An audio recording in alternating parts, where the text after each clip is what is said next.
नमस्कार। द देसी अड्डा पर आपका स्वागत है। मैं हूं राकेश तिवारी।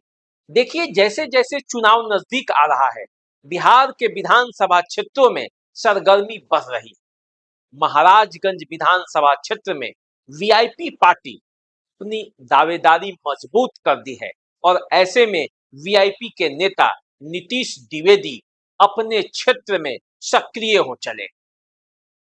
नीतीश द्विवेदी वीआईपी के प्रबल दावेदार हैं और महाराजगंज विधानसभा क्षेत्र में उनके दौरे के बाद राजनीतिक सरगर्मी तेज है। एक बार फिर वो 1 तारीख से 15 तारीख तक चुनावी मैदान में अपने प्रचार के लिए, अपनी दावेदारी पेश करने के लिए जनता के बीच जा रहे हैं। इसके लिए बजाप्ते उन्होंने प्रेस कॉन्फ्रेंस किया महाराजगंज में और श्रीनिवास यादव जो वीआईपी के नेता हैं वो पहुंचे थे उनके लिए और पूरे कार्यक्रमों पर प्रकाश डाला। चलिए सबसे पहले हम आपको ले चलते हैं और ये जानते हैं कि श्रीनिवास यादव नीतीश द्विवेदी के बारे में क्या बता रहे हैं और महाराजगंज में किस तरह से वीआईपी पार्टी अपनी सक्रियता बढ़ा रही है। तो चलिए चलते हैं और देखते हैं। महाराजगंज विधानसभा क्षेत्र 112 में 1 तारीख से जनसंपर्क का शुरुआत किया जाएगा।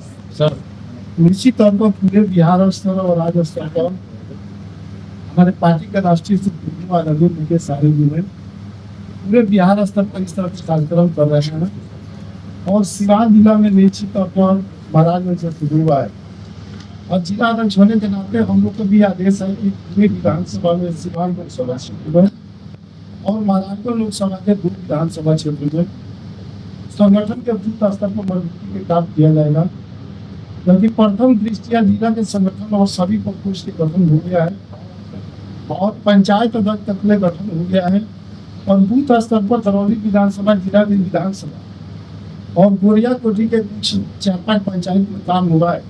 तब तक मेरा तबियत खराब हो गया तो बीच में बंद हो गया है। बाकी निश्चित तौर पर विधानसभा चुनाव के पहले हम लोग अपने पूरी 8 विधानसभा के सिवान जिला के बूथ स्तर कमेटी गठन करके देने का काम करेंगे और पिछले इंडिया गठबंधन की बैठक हुई थी उसमें समन्वय समिति का जिला स्तर पर गठन हो गया है और प्रखंड स्तर का समन्वय समिति का जैसे ही डेट हमारे गठबंधन के जो संयोजक है राष्ट्रीय जनता दल के जिला अध्यक्ष इंजीनियर विपिन कुशवाहा जी, तो जैसे ही डेट डालेंगे हम लोग प्रखंड स्तर पर भी देने का काम करेंगे। बाकी हमारा एक ही मकसद है कि हमारे नेता आदरणीय मुकेश सहनी जी कोई इंडिया गठबंधन के मजबूत हिस्सा है।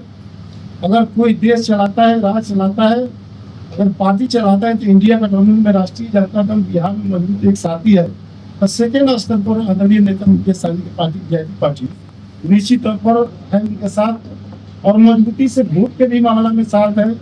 अगर 14% उनका भी वोट है तो 10% हमारे नेता आदरणीय मुकेश सहनी जी की वोट है।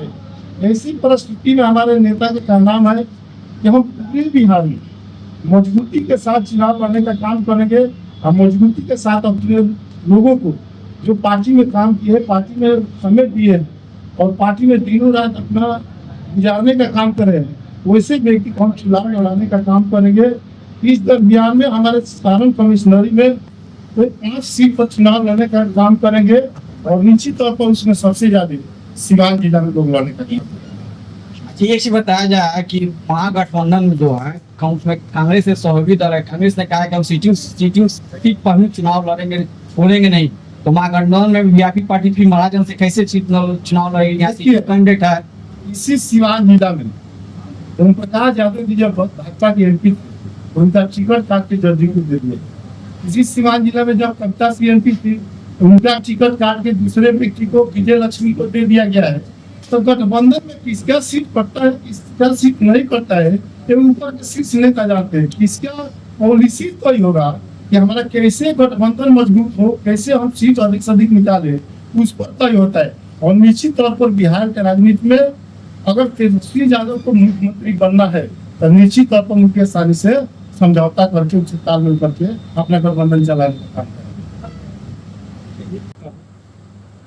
देखिए, सबसे पहले तो हमारे जो नेता है, हम सबका जो नेता है वीआईपी का, आज देखिए कि तो पूरा ऐसो आराम के जिंदगी छोड़कर आज अपने मुंबई छोड़कर अपने दरभंगा आए, दरभंगा के बाद पूरे प्रदेश में पूरा ऐसो आराम, उनको क्या चीज का नहीं कमी था, दिक्कत था, हर चीज तो उनको अच्छा था, कोई चीज का दिक्कत उनको नहीं था। फिर भी उन्होंने सब ऐसा आराम सिर्फ अपने समाज के लिए, अपने बिहार के लिए छोड़ के वो आए दरभंगा।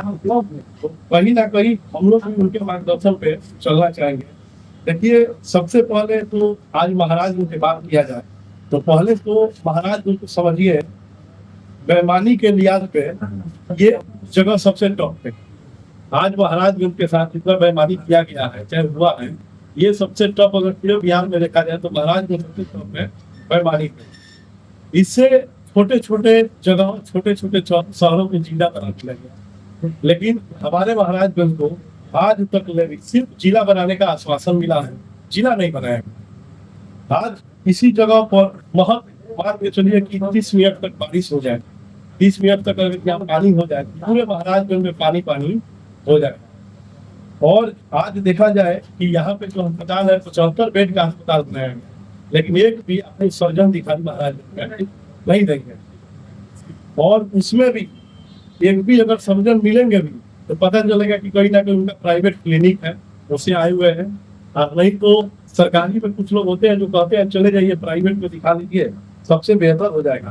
पढ़ाई लिखाई के लिए देखा जाए तो मात्र महाराजगंज में स्नातक तक उपाय है, इसके ऊपर का यहाँ पे महाराजगंज में उपाय नहीं है कि जहाँ से अगर ग्रेजुएशन किसी को करना हो तो छपरा मुजफ्फरपुर जाते हैं। महाराजगंज में ये पढ़ाई के हिसाब से ऐसा कोई शहर में कोई कॉलेज नहीं। आज देखा जाए व्यवसायी लोग, तो आप व्यवसायी लोग का जितना हाल यहाँ खराब है, ये उनसे अच्छा कोई नहीं कहा। आज देखिए इसी महाराजगंज में बाहरी लोग ने कुछ अपना पैर जमा चुका है, तो मैं सुन करके उन लोग को चुनौती आज देना चाहूंगा कि देखिए अपने घर आप जाइए, ये हमारा घर है और हम लोग आपस में लड़कर झगड़कर या वो कर तय कर लेंगे कि इस शहर को क्या करना है और क्या नहीं करना है। आपकी कोई जरूरत यहाँ नहीं है।